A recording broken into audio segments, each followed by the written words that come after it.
Pessoal que nos segue aí no canal, a gente dando início a essa série de vídeos agora estritamente jurídicos. Estou com a felicidade de poder ser recepcionado aqui no primeiro escritório que eu trabalhei como advogado. Foi o primeiro escritório que abriu as portas e o advogado que me deu a mão, assim como o mestre Douglas.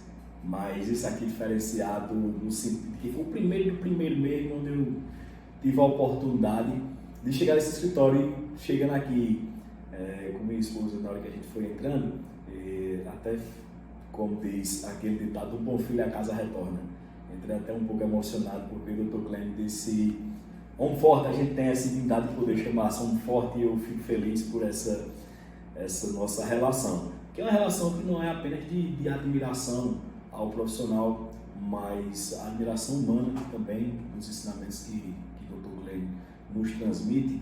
E a partir dessa nossa relação estreitou tanto os laços que eu cheguei a colocar uma vez um texto, foi muito sincero e foi muito de coração. Disse: gente, tem hora que ele é meu irmão, tem hora que ele é meu pai, é o cara que me aconselha, é o cara que me dá um exemplo, é o cara que é referência quando a gente chega no fórum e tem ouvido assim de um magistrado, de um promotor de justiça, um representante do Ministério Público, dizer: pô, Dr. Clênio é um cara ético, um cara muito correto, muito preparado. E isso é muito bom quando você recebe o elogio sem estar presente. E eu fiz questão de transmitir isso a Dr. Clênio, até porque eu senti na pele isso, essa transformação e esse acréscimo que eu posso dizer que tive em minha vida. Quando vim aqui para esse escritório, eu volto com uma saudade boa e com a felicidade de Dr. Clênio nos ceder essa entrevista, na verdade um bate-papo, onde a gente vai querer dar um presente ao público jurídico. E quando eu digo ao público jurídico, a essa turma de advogados novos, a qual eu faço parte. Como eu tive, vamos dizer assim, o privilégio de ter referências tão boas no direito criminal especificamente, eu queria dar essa oportunidade também aos iniciantes. E aqui a gente vai conversar com o Dr. Clênio acerca de sua trajetória, como se fazer um bom advogado de respeito. Quando eu digo respeito, é chegar e ser referência nesse âmbito jurídico, seja por um colega de trabalho, seja por um promotor, seja por um juiz, seja lá por qualquer um dos operadores de direito. Homem forte, nos conta aí como foi teu início, por que enveredaste pelo direito, o que te chamou a atenção, o que te levou a buscar essa área jurídica. Bom, no início foi uma questão de encontrar uma bifurcação no meu caminho, tá? Entre a propriedade rural do meu pai, onde meu irmão mais novo ainda continua, lá com a lida dele, e meu pai viu que eu não tinha jeito outra coisa. E aí eu fui, digamos que, preterido no presente de um animal de raça que veio de Brasília, e meu pai viu que eu não tinha jeito para coisa. E aí foi quando eu deixei de ir para a fazenda. E aí foi quando eu fui lançado a oportunidade de ir para Recife estudar. Tinha terminado o segundo grau em Itabira, só vivendo da fazenda, indo para lá semanalmente. E aí eu fui para Recife, capital, comecei a estudar, fiz vestibular da Católica, não tinha saído do interior preparado, de fato eu não tinha a visão do que eu ia estudar no futuro, era só esse segundo grau e nada mais. E aí, após isso, fiz a faculdade de Direito da Universidade Católica de Pernambuco. E na área criminal, acho que voltei para o sertão. Dizia um velho primo: é melhor ser cabeça de traíra no sertão do que rato tubarão na capital. E aí eu voltei para o sertão, comecei a advogar. E aí eu lembro como hoje, meu primeiro cliente do processo criminal foi um porte de água. Tá? E aí entrei no caminho. O grande segredo da advocacia criminal é trabalhar com todas as advocacias, mas a advocacia criminal em especial. Tá? E você começa a ganhar respeito dos clientes quando você não faz falsas promessas. É onde está aí, onde a turma faz falsa promessa, promete dia de soltar, promete quando soltar, como é que vai ser. O processo às vezes é uma caixinha de surpresa. às vezes nos traz alguma surpresa. Já trabalhei alguns processos que o processo vinha com instrução estupenda, muito boa, e aí a última testemunha de acusação mencionou o nome de uma pessoa que saberia do fato, né, testemunha referida, e o juiz achou por bem essa testemunha referida, e aí desagou, entendeu? O processo desandou de fato. Então, por isso que a gente não consegue ter controle sobre aquela situação. E, de fato, é isso. O processo, você não pode dar previsão do que você está ideia do que vai acontecer, mas muitas vezes o processo é uma caixinha de surpresa, como eu disse. Você acaba se angustiando com alguns resultados que você não previa, não achava que fosse acontecer. E acontece. Né? E é isso que eu vejo muita gente se perdendo quando faz as falsas promessas. Entendeu? E não é assim. Não é assim. Eu prometo trabalho. Eu prometo guerrear o processo inteiro. Mas isso não pode faltar um. A outra que você faz. Eu não me vejo fazendo outra coisa. Mas vou ser árduo, tá? Todo dia você matar um leão para ganhar seu pão no cada dia. Tá? De fato, eu não tenho riqueza. Eu tenho esse defeito, tá? Mas tenho uma família maravilhosa. E para mim, a manutenção deles é o suficiente. Tá? E aí que atrás disso eu luto. Excelente, Humforte. Você tocou num ponto aí que eu faço muita referência quando cito seu nome, é a questão da formação humanística, que a gente tem de forma direta ou indireta no Dr. Clay. Aqui, exatamente nessa sala, ele, sem me chamar a atenção, mas com o exemplo dele, ao tratar um cliente, e lá no fórum, o tratamento com o juiz, com o promotor, ele, cada vez do exemplo, a gente ensina mais. E naquele meu silêncio ali, eu ficava observando de que cara arretado. Não tem aquela história que eu quero ser você quando crescer, e assim vai. E eu tenho certeza, Humforte, então esse lugar chamado Humforte, que Carolina tem uma filha maravilhosa, Carolzinha, e Eduarda, Dudinha, são figuras extraordinárias, muito amigas também de minha filha, Letícia Moraes, e eu tenho certeza do orgulho que ela tem de Dr. Clay, pelo pai que é, pelo profissional que é, a Dona Ruth, que é a esposa dele, Ruth Gomes, né? Então, Humforte, você acaba se confundindo, né? Porque muita gente tem essa praxe, né, de separar o profissional do ser humano, e o Humforte nele acaba se confundindo com tudo. Ele é aquele cara muito humano, que leva para dentro de suas defesas um sentimento fraterno. E eu digo isso sem qualquer constrangimento, eu digo isso até porque eu também senti na pele isso. Vocês sabem que Dr. Clay, junto a Ricardo Siqueira, Ana Marques, houve um tempo em que eu precisei responder a um processo criminal e fui ao tribunal do júri, né? Fui submetido ao tribunal do júri e o Humforte, Dr. Clay, foi meu advogado. E eu lembro certa vez, vejam que humanidade. A gente naquela insistência de tentar revogar a prisão preventiva, a qual eu pesava sobre minha pessoa, e a gente perdendo um atrás da outra, e eu entendendo demais o corre-corre do Dr. Clay, ele tirou de aqui Itabira para o Recife. Chegou no tribunal, não deu certo o habeas corpus. Quando ele chegou no final de tarde lá no estabelecimento prisional, aqui em Itabira, e eu esperançoso, né? De fato, lógico, que quem está na situação daquela fica se perde com toda esperança. Quando ele olhou para mim, agarrado na minha cela, que assim foi um momento que ali só selou nossa irmandade e meu sentimento de pai para filho, como se diz. Que ele disse: Humforte,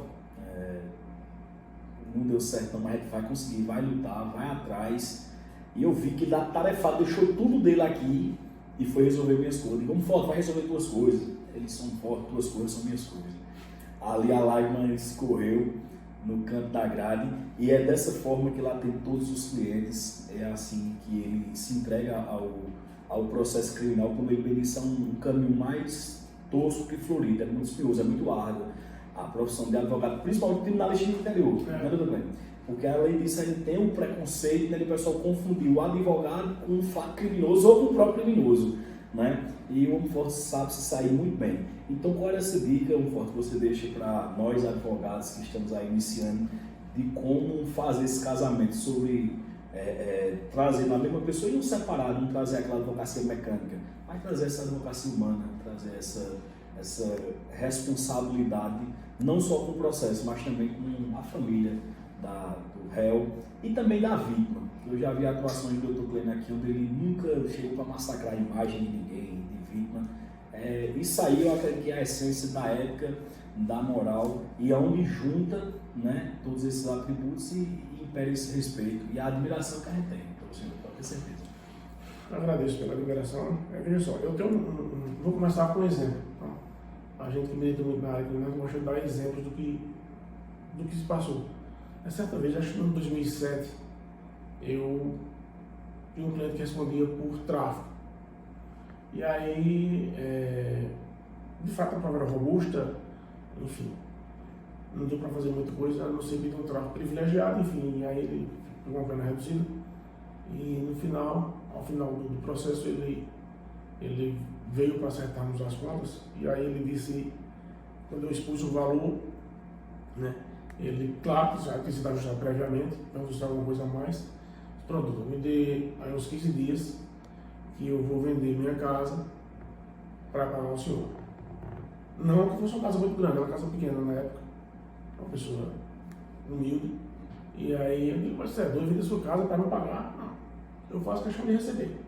Você vai pagando quando você puder, vai vender sua casa, tirar seu troca para os seus filhos, você não tem que fazer isso não. Você vai pagando aos poucos e de fato cumpriu cada parcela, entendeu? E aí ficou uma gratidão enorme, né? Gratidão enorme dessa pessoa para comigo. E é isso que a gente faz, né? A gente procura ganhar o nosso pão cada dia, não é fácil, né? Mas procurando,